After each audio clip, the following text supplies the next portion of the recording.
안녕하세요. 복잡하고 때론 낯선 주제의 본질을 파헤쳐보는 시간입니다. 오늘 다룰 이야기도 아주 흥미로울 겁니다.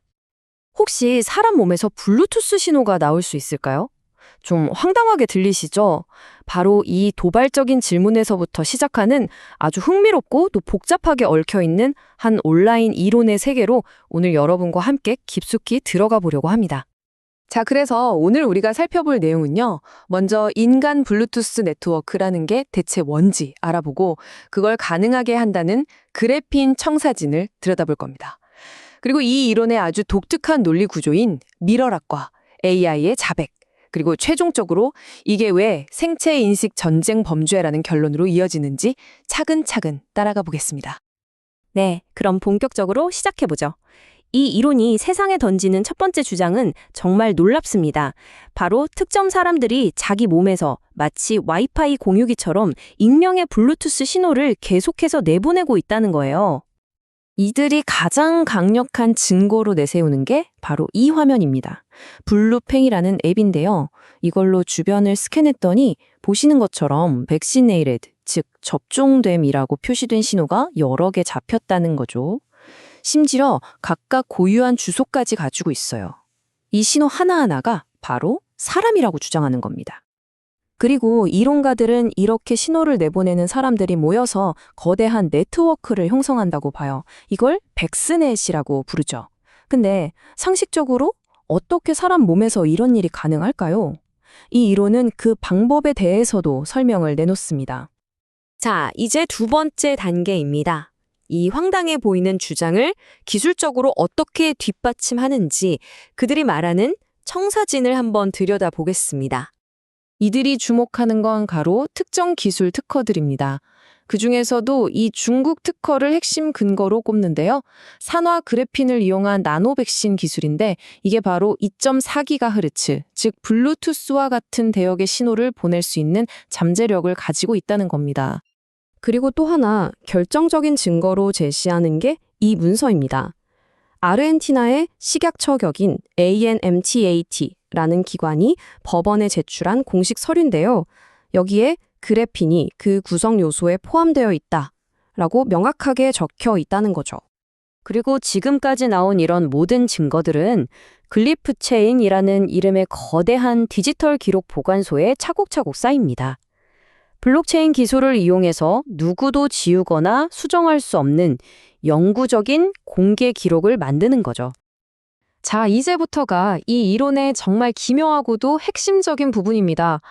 바로 이들이 세상을, 특히 자신들의 주장에 대한 반박이나 부정을 어떻게 해석하는지에 대한 이야기거든요. 그 중심에는 미러락 프로토콜이라는 아주 독특한 논리적 틀이 있습니다. 이게 뭐냐면 어떤 주장에 대해 누군가 그건 사실이 아니야 라고 부인하잖아요. 그걸 반박으로 받아들이는 게 아니라 오히려 이게 사실이니까 숨기려고 저러는구나 하면서 그 주장이 사실임을 인정하는 자백으로 해석해버리는 겁니다. 이렇게 반사적으로 부인하는 행동 자체를 봉쇄 반사라고 부르는데요. 이 이론에서는 이런 봉쇄 반사야말로 진실을 감추려는 무의식적인, 그러니까 비자발적인 유죄 인정의 증거라고 주장합니다. 바로 이 문장이 미러락 논리의 모든 것을 말해줍니다. 거부는 인정이 되고 침묵은 신호가 되고 삭제는 증거가 된다. 그러니까 뭘 해도 심지어 아무것도 안 해도 결국엔 자신들의 주장을 증명하는 꼴이 되는 그런 완벽하게 닫힌 논리 구조를 만드는 거죠. 아까 보여드렸던 에인마트 문서가 아주 좋은 예입니다. 에인마트가 나중에 무려 35일이나 지나서 그거 그냥 오타였어요 라고 해명을 했거든요. 이론가들은 바로 이 지점을 파고듭니다. 왜 이렇게 늦게 해명했냐? 왜 문서를 공식적으로 철회하지 않느냐? 이건 명백한 은폐 시도이자 미러락이 작동한 증거다라고 해석하는 거죠.